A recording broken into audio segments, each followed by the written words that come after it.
Hello friends, मैं आपका दोस्त पीयूष श्रीवास्तव स्वागत करता हूं अपने YouTube चैनल गुरुजी फिजिक्स में। जी हाँ, हम लोग फिजिक्स पढ़ने आए हैं, कंसेप्चुअल फिजिक्स। वादा है हमारा कंसेप्ट के साथ, वादा है हमारा स्टेप बाय स्टेप एक एक कंसेप्ट पढ़ेंगे। तो आज हम लोग क्या पढ़ेंगे? आज गॉस थ्योरम की केसेस पढ़ेंगे। गॉस थ्योरम का पहला केस पढ़ेंगे, electric field due to infinite charged wire at a perpendicular distance r from it। फिर से एक बार, electric field due to infinite charged wire at a perpendicular distance r from it। देखिए हमारे साथ, जो ये पूरे मन के साथ, इंडियन वैल्यूज के साथ, पूरे मन के साथ। इंडियन वैल्यूज का मतलब एक ऐसी वैल्यू जहां आप स्टूडेंट हैं और मैं टीचर हूं। एक ऐसा बॉन्ड जो एक टीचर और एक स्टूडेंट के बीच की डोर को मजबूत कर देता है। जोड़ के पढ़िए। देखिए बच्चों, पहले हम लोग हेडिंग डाल लेते हैं, electric field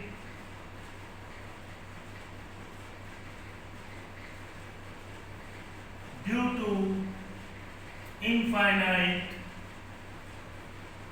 charged wire at a perpendicular distance small r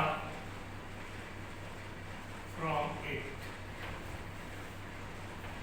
देखिए बच्चों, हेडिंग है electric field due to infinite charge wire at a perpendicular distance r from it। एक इनफाइनाइट चार्ज वायर है, ठीक है, लेके आते हैं आपके सामने एक ऐसा वायर। जस्ट वेट, ये देखिए एक वायर लेके आते हैं।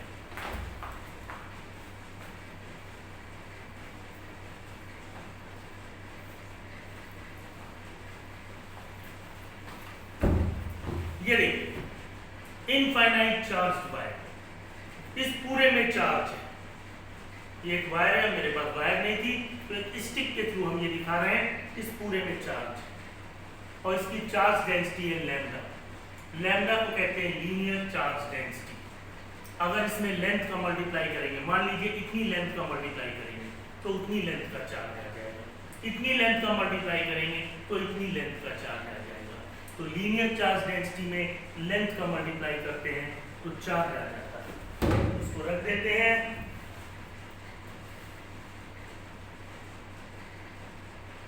ये देखिए लीनियर चार्ज डेंसिटी है, इनफाइनाइट लेंथ का वायर है, इससे r डिस्टेंस अवे, यहाँ पे इलेक्ट्रिक फील्ड निकालें। ठीक, ये देखिए हमारे पास वायर है और इससे r डिस्टेंस अवे। ठीक, तो r डिस्टेंस जरूरी नहीं कि यहीं से दूर हो, इधर से भी r डिस्टेंस हो सकता है, इधर से भी r डिस्टेंस, इधर से भी। तो मेरा हाथ देखिए, इस पे जितने भी पॉइंट है सब इससे कितनी दूरी पे है? r दूरी पे। जरूरी है इधर ही हो, इधर भी तो हो सकता है, इधर भी तो हो सकता है। तो देखिए क्या बन रहा है, ये बन रहा है एक सिलेंडर। पिछले लेक्चर में आपको बताया था लीनियर चार्ज की गॉसियन सरफेस सिलेंडर होती है। अरे भाई, गॉसियन सरफेस क्या होती है? गॉसियन सरफेस वो होती है जहां पे वो पॉइंट मूव करता है, जहां पे वो पॉइंट एग्जिस्ट करेगा, जहां पे वो पॉइंट मूव करेगा, जिस कर्व के ऊपर पॉइंट पाया जाएगा उस कर्व को कहेंगे गॉसियन सरफेस। लीनियर चार्ज जब होता तो गॉसियन सरफेस सिलेंड्रिकल होती, सिलेंडर बनेगा। देख लीजिए,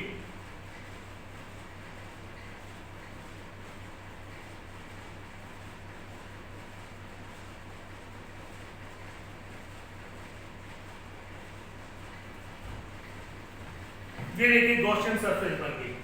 पॉइंट इसके ऊपर इसकी कर्व सरफेस पे कहीं पे भी हो सकता है। Got it? पॉइंट चार्ज की Gaussian surface sphere, linear charge की गॉसियन सरफेस सिलेंडर। तो यहाँ सिलेंडर बन गया। ये इनफाइनाइट लेंथ का वायर है। इनफाइनाइट हम जानते नहीं, इनफाइनाइट तक पहुंच नहीं सकते, तो हम उसमें से एल लेंथ कंसीडर करेंगे। तो हमने इसकी लेंथ कितनी ले ली बच्चों? एल लेंथ कंसीडर करिए। Got it?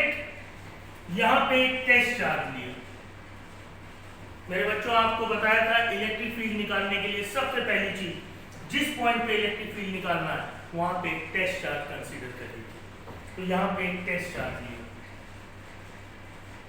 इसकी वजह से इस पे कौन सा force, like charges repel each other, wire पे भी प्लस चार्ज है और ये टेस्ट चार्ज भी प्लस है, तो ये दोनों रिपेल करेंगे इधर। पॉजिटिव चार्ज पे जिधर फोर्स की डायरेक्शन उधर ही ई की भी डायरेक्शन। अगर हम एरिया वेक्टर की बात करें तो बताया था एरिया वेक्टर सरफेस के परपेंडिकुलर, अगर ये सिलेंडर है तो एरिया वेक्टर उसके परपेंडिकुलर होगा, एरिया वेक्टर सरफेस के परपेंडिकुलर होता है। ये बोर्ड है, इसका एरिया वेक्टर इसके परपेंडिकुलर, ये मेरा हाथ है, इसका एरिया वेक्टर इसके परपेंडिकुलर, इस हथेली का, इस पाम का, तो एरिया वेक्टर है।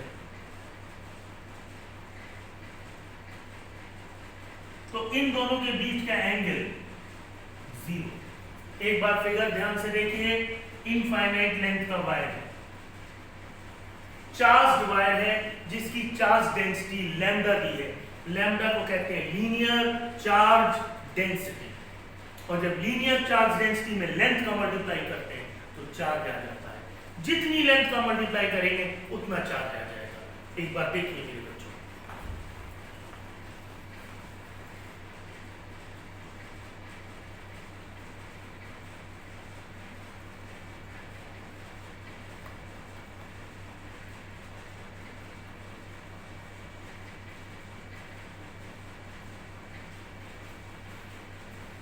क्लियर?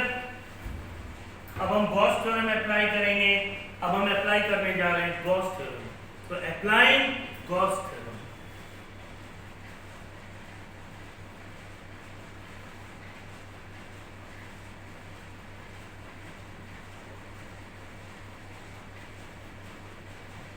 गॉस थ्योरम अपने प्रीवियस लेक्चर में मैंने आपको बताई है।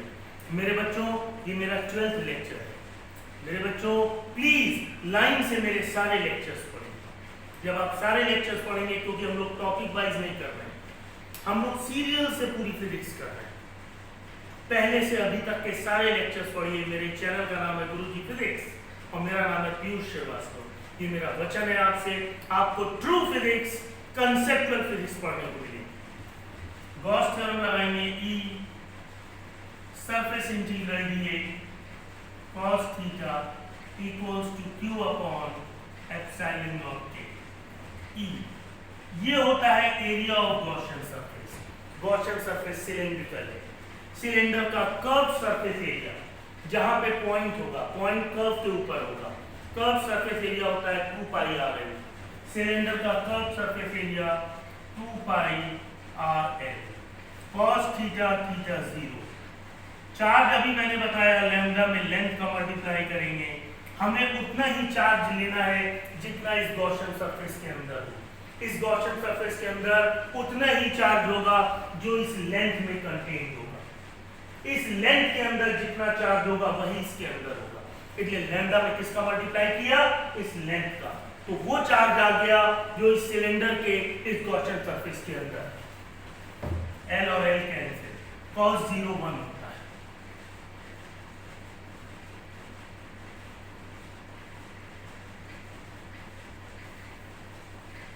बहुत बच्चों ने मुझसे पूछा है आप ये के लेके क्यों चलते हैं। के को कहते हैं डाइलेक्ट्रिक कांस्टेंट। अगर मीडियम एयर या वैक्यूम है तो के की वैल्यू 1, लेकिन अगर मीडियम कुछ और होगा, जैसे अगर वाटर है तो के की वैल्यू 81, कंडक्टर है तो इनफाइनाइट, इंसुलेटर है तो 0। तो जैसा मीडियम वैसा के की वैल्यू रख देंगे। अगर एयर और वैक्यूम होगा तो के की वैल्यू 1 ले लेंगे। तो ये हमारा फाइनल एक्सप्रेशन है। देखिए ध्यान से, यहां से हमें ये पता चला कि E is proportional to 1 upon R। जैसे जैसे दूरी बढ़ेगी इलेक्ट्रिक फील्ड कम होती जाएगी, जैसे जैसे डिस्टेंस बढ़ेगी इलेक्ट्रिक फील्ड कम होती जाएगी। फिर ध्यान दीजिए बच्चों,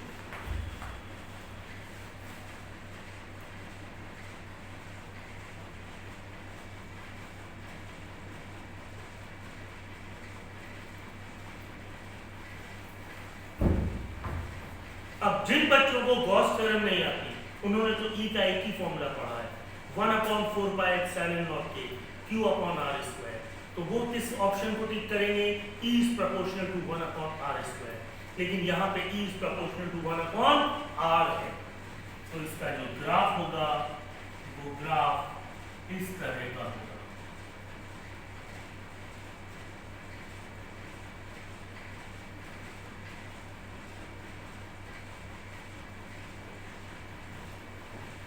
ये हमारी प्रूविंग हो गई electric field due to infinitely charged wire at a perpendicular distance r from it. देखिए आपके सामने फाइनल प्रूविंग, रिलेशन और उसका ग्राफ तीनों आपके सामने है। देखिए बच्चों, पहला केस हम लोग ने कवर कर लिया।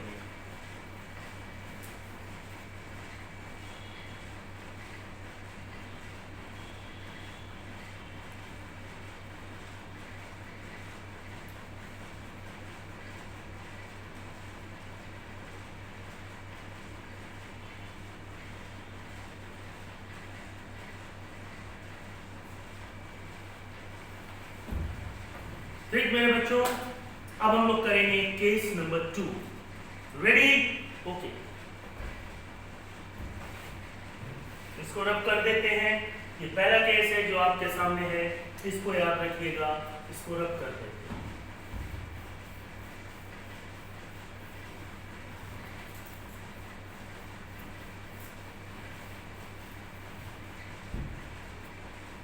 अब हम लोग पढ़ेंगे electric field due to thick charged plate at a perpendicular distance r from it. Electric field due to thick charged plate at a perpendicular distance r from it. Electric field due to thick charged plate. ठीक है बच्चों,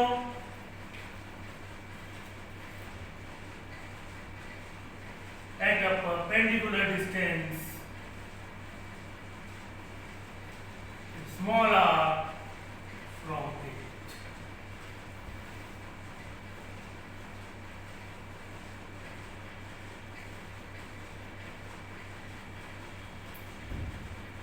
देखिए मेरे बच्चों, ये हम लोग एक प्लेट बना रहे हैं।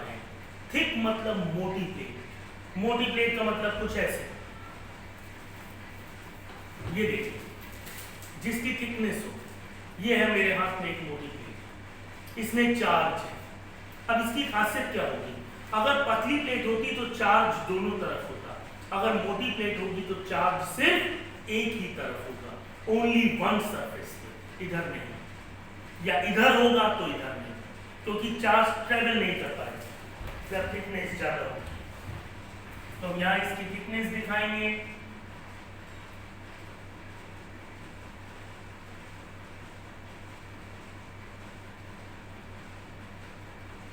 ये देखिए, इसकी चार्ज डेंसिटी सिग्मा है, पूरे में चार्ज डिस्ट्रीब्यूटेड है।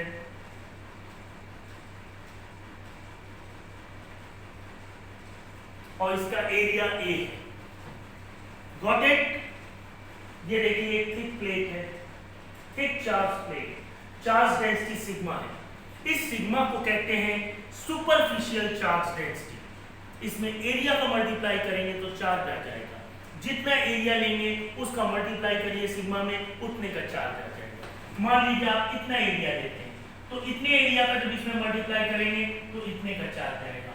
आप पूरे एरिया का मल्टीप्लाई करेंगे तो पूरे का चार्ज आएगा। सिग्मा को कहेंगे सुपरफिशियल चार्ज डेंसिटी। ठीक, अब इससे R distance, perpendicular distance R,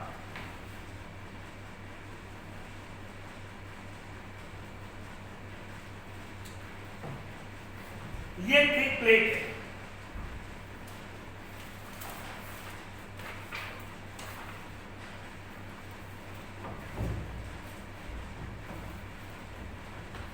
ये थिक प्लेट है, इससे आर डिस्टेंस अवे।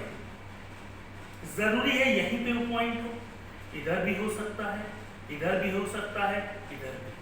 मतलब जो गॉसियन सरफेस बनेगी वो बिल्कुल इसके बिल्कुल पैरेलल एक ऐसा ही सरफेस बनेगा, उसमें जितने पॉइंट्स होंगे वो सब इससे r डिस्टेंस अवे होंगे। देखिए r डिस्टेंस अवे, अब मेरा हाथ छोटा है, इस प्लेट के बराबर ही एक इधर ले लीजिए सरफेस, जिसपे जितने पॉइंट होंगे सब इससे परपेंडिकुलर डिस्टेंस r पे होंगे, जैसे ये, तो ये बन जाएगी गॉसियन सरफेस। कुछ लोग ये कहते हैं कि गॉसियन सरफेस बाउंडेड होनी चाहिए। My dear friends, Gaussian surface वो होनी चाहिए जहां पे वो पॉइंट मूव करता है, जहां पे वो पॉइंट एग्जिस्ट करता है। गॉसियन सरफेस को बाउंडेड होने की जरूरत नहीं। तो ये हमारी बन गई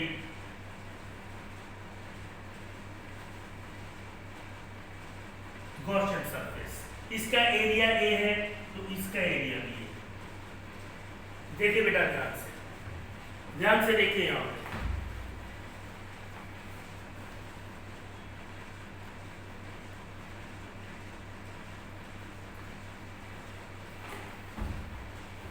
अब जब हमें इलेक्ट्रिक फील्ड निकालनी होती है तो मैंने आपको बताया है जिस पॉइंट पे इलेक्ट्रिक फील्ड निकालनी वहां पे एक टेस्ट चार्ज मान लीजिए, इसकी वजह से इस पे ये भी प्लस ये force, like charges repel each other. अब जिधर फोर्स लगेगा उधर ही ई, क्योंकि पॉजिटिव चार्ज पे फोर्स और ई की डायरेक्शन सेम होती है। एरिया वेक्टर सरफेस के परपेंडिकुलर होगा इधर, इन दोनों के बीच में एंगल 0 होगा। Applying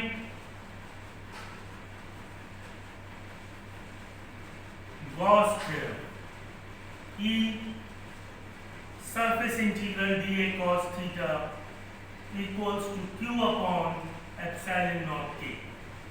E area of Gaussian surface, area of Gaussian surface A हो गया।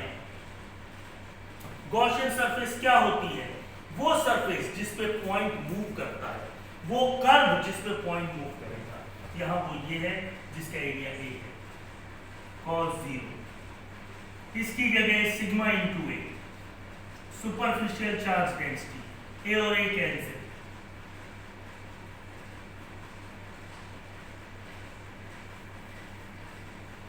Very good. इससे हमने क्या सीखा? Electric field is independent of R. Electric field is independent of R. R की वैल्यू कुछ भी हो, इलेक्ट्रिक फील्ड कांस्टेंट रहेगी आर डिस्टेंस दूर। देखिए ये इसका फाइनल एक्सप्रेशन आ गया। देखिए बच्चों समझिए,